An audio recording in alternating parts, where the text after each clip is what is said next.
here has to sell something at one point? Is that true? Yes. Oh, great, right? Everyone does. Good, I love that. So when you're going to go sell, you either do it on the phone or in person. How many of you do it in person?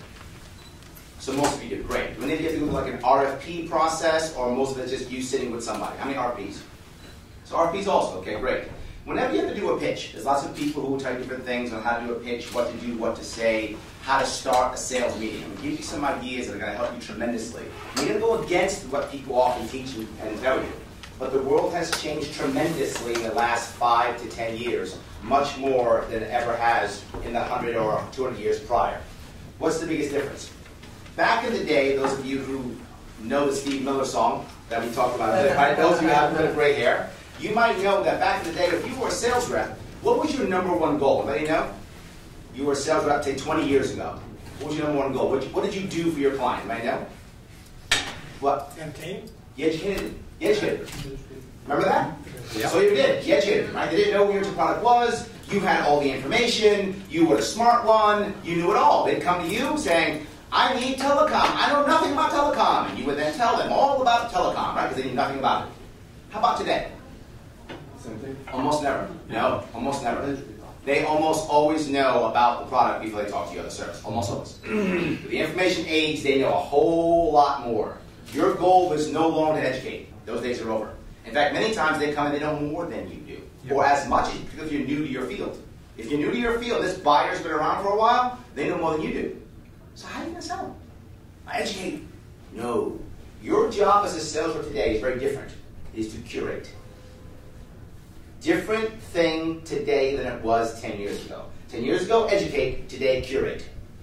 They can get all the information you need on Google, YouTube. They can find whatever they want about your product or service. They can find reviews. They can find details. They can find anything they want. You come in and say, let me tell you about my company. I know already. I know already. Instead, of all the stuff you've heard and seen and looked at, let me tell you what matters to you. That is curating. That has value. You're saving them time, particularly if they're executives. Right? Executives care more about saving time than money. Right? So if you curate, you win. Make sense so far? Yes. So how do you do that? How do you curate? Well, the first thing you do is you get them to believe that you're worth, your salt, that what you say matters. Right? So when I come into that room, the first thing I want to do is do something like this, right? Hey, let me tell you my background. Right? Right? Not at all. They don't hear it. They don't care. You have to first attack them some way that says, we are together. An emotional pull must be the first thing, before anything else, because they won't hear you. It's irrelevant how smart you are, how long you're in the business, what you've been doing. This is irrelevant. If they don't connect you in some type of emotional way, they don't hear you. So your data is irrelevant. So when you walk in the room, whatever that is, whatever the case may be nice. That sounds crazy, but be nice. It's the first thing to do.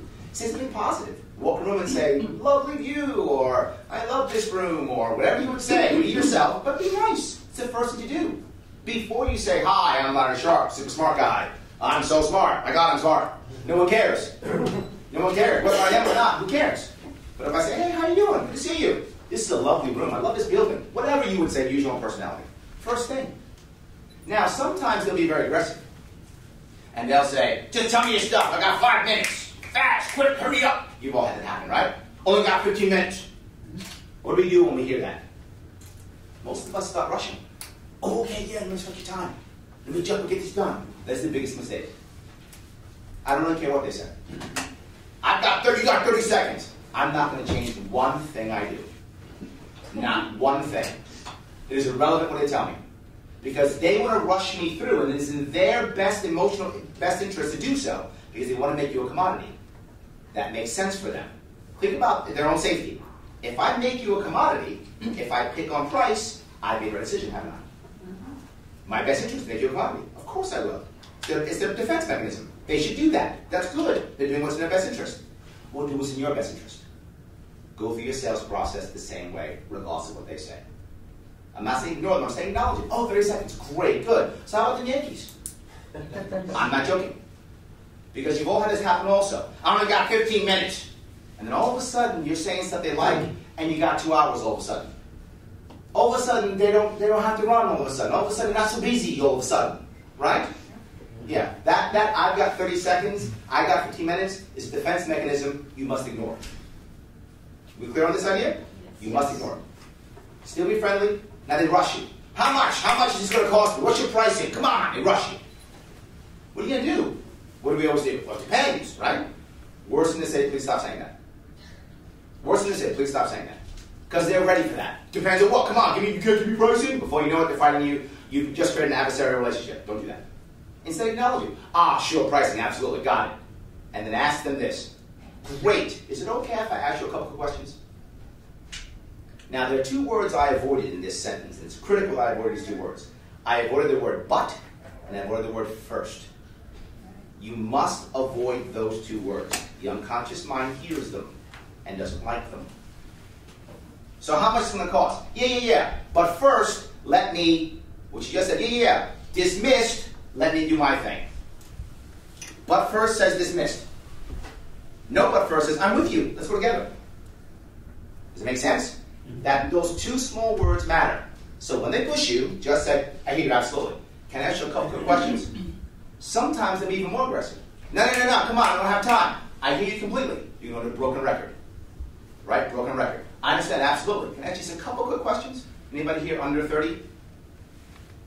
Okay, good. I'm sorry. Corrupted MP3 file. Just no records. So yeah. So yeah. So just do it again, right? Just no records. Never seen one before. No. So that's what I mean. You do it again and again and again, right? Until they actually agree. If they actually fight you and say, look, will you just give me the price? If that actually happens either on the phone or in person, they're that aggressive. I want you to quote them the highest price you can possibly quote. I'm not joking. Very serious. The highest price you can possibly realistically quote. If your price can go anywhere from $1,000 to $10,000, $11,000. Highest you can possibly quote. Why don't you do that? Proven value. To get their objection. Yes, exactly right. As long as you think it's going to happen. They go, that's expensive, get out of here. They were going to tell you that anyway. Unless you're the cheapest guy in town, and maybe some of you are, but I hope you aren't. If you're the cheapest guy in town, give them the low ball price, cheapest guy in town. If you're not the cheapest guy in town, you can't fight on price, so don't. Does it make sense? You can't fight on price. Don't. Give them the highest price to get you out of there. You just save time, go do something that has some productivity value. Or they go, as you said, $11,000. Everyone else is like $3,000. Why are you so expensive? Great. Can I ask you questions? Boom, you just got your sales process gone. Make sense? So, if they push you that hard, highest price possible. Either throw it at the door, good for you, save some time. Or they go, why? Boom, sales process.